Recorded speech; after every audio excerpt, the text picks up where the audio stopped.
Hello friends, welcome to my YouTube channel.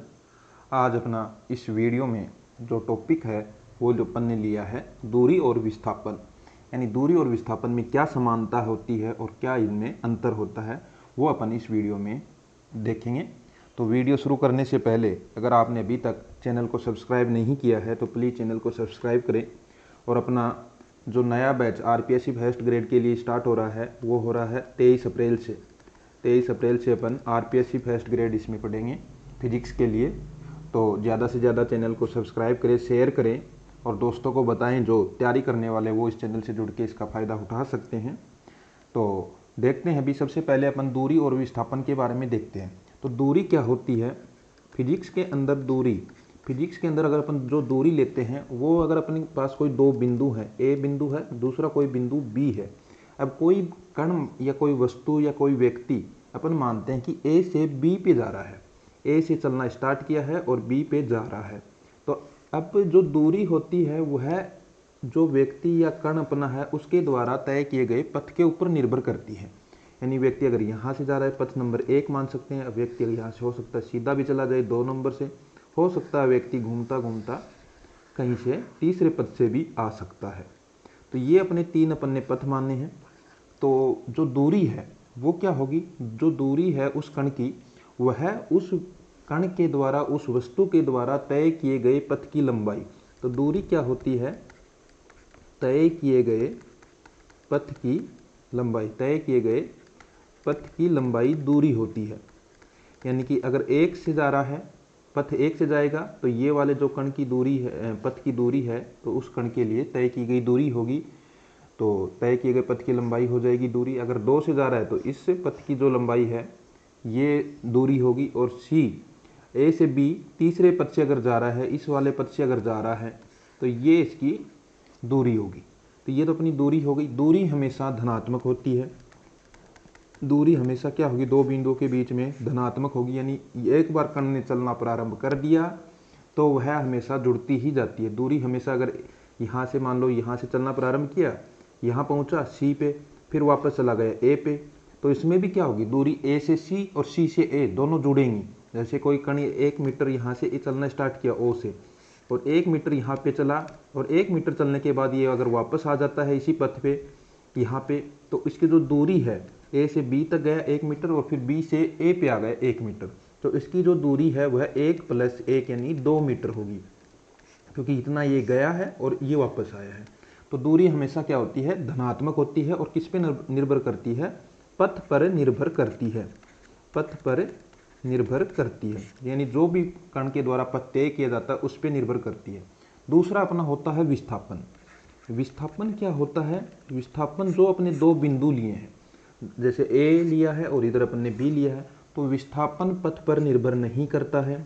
पथ पर निर्भर नहीं करता है। ये क्या होता है? प्रारंभिक बिंदु और अंतिम बिंदु पर निर्भर करता है। यानी कोई कण पथ 1 से भी जा सकता है, 2 से भी जा सकता है, 3 से भी जा सकता है, किसी भी पथ से जाए उसके ऊपर विस्थापन निर्भर नहीं करता है। विस्थापन किस पे निर्भर करता है?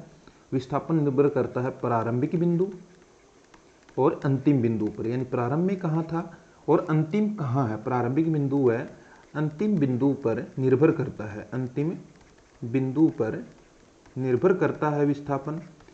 और विस्थापन का मान शून्य भी हो सकता है, धनात्मक हो सकता है और ऋणात्मक भी हो सकता है, क्योंकि इसके अंदर अपने को देखना कि वस्तु जो अपना कण है वो जा कहाँ से कहाँ रहा है। जैसे अपना कोई वर्ताकार पथ है, एक वर्त है, इसके अंदर यहाँ से कोई कण ए से चलना प्रारंभ करता है और जैसे ही ये एक चक्कर लगा के आता है, इसकी अगर त्रिज्या अपन r मान लेते हैं तो दूरी तो क्या होगी? परिधि के बराबर होगी, 2πr होगी। और अगर इसके बात करें विस्थापन की, तो विस्थापन ए से चलना प्रारंभ किया था और अंत में आ कहाँ गया? चक्कर लगा के पूरा ए पे ही आ गया। तो यानी प्रारंभिक बिंदु और अंतिम बिंदु समान है। तो इसका जो विस्थापन है, तो विस्थापन कितना होगा? शून्य होगा।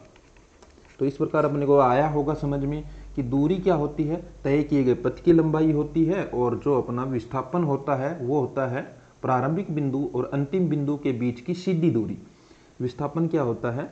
अपना जो प्रारंभिक बिंदु है, जो इनिशियल स्टेट है अपनी, जो अपना पॉइंट है जहाँ से प्रारंभिक बिंदु है, अंतिम बिंदु के बीच की सीधी दूरी, अंतिम बिंदु के बीच की सीधी बोलें या न्यूनतम बोलें, बीच की सीधी दूरी या न्यूनतम दूरी भी अपन उसको कह सकते हैं। न्यूनतम का मतलब है सबसे कम दूरी। न्यूनतम दूरी क्या होती है? विस्थापन होती है। जैसे ए यहाँ पे है, बी यहाँ पे है, तो इनके बीच की सीधी दूरी ये वाली होगी, या फिर इसको अपन कह सकते हैं न्यूनतम दूरी। तो इनके ए और बी के बीच की सीधी दूरी या न्यूनतम दूरी क्या होती है? विस्थापन होती है। यह कण के पथ पर निर्भर नहीं करता, चाहे कण इधर से आए विस्थापन उतना ही रहता है, लेकिन दूरी कण के पथ पर निर्भर करती है। जैसे ही पथ बदलता है दूरी बदल जाती है। एक अपन ने उदाहरण देखा है ये वर्त वाला। अपन एक उदाहरण और भी देख सकते हैं। मान लो ये कोई वर्ताकार पथ है और इसके ऊपर कोई कण चल रहा है, इसकी त्रिज्या अपन मान लेते हैं r। यहाँ से कोई कण चलना प्रारंभ करता है और दूसरी तरफ चला जाता है b पर। तो a से b यहाँ से जा रहा है पथ नंबर 1 से, तो इसके लिए जो दूरी होगी वो क्या होगी? यहाँ से चला है तो यहाँ से गया है, यहाँ से जा रहा है, तो दूरी क्या होगी? इतनी दूरी तय करेगा नहीं, अर्धवर्त की परिधि। अब अर्धवृत्त की पूरे वर्त की परिधि होती है 2πr, तो अर्धवृत्त की परिधि πr, तो दूरी तो हो जाएगी, पथ की लंबाई कितनी होगी? πr होगी। अब बात करें विस्थापन की, तो विस्थापन क्या होता है? ए और बी के बीच की यानी अंतिम बिंदु और प्रारंभिक बिंदु के बीच की सीधी दूरी, तो ये वाली दूरी होगी।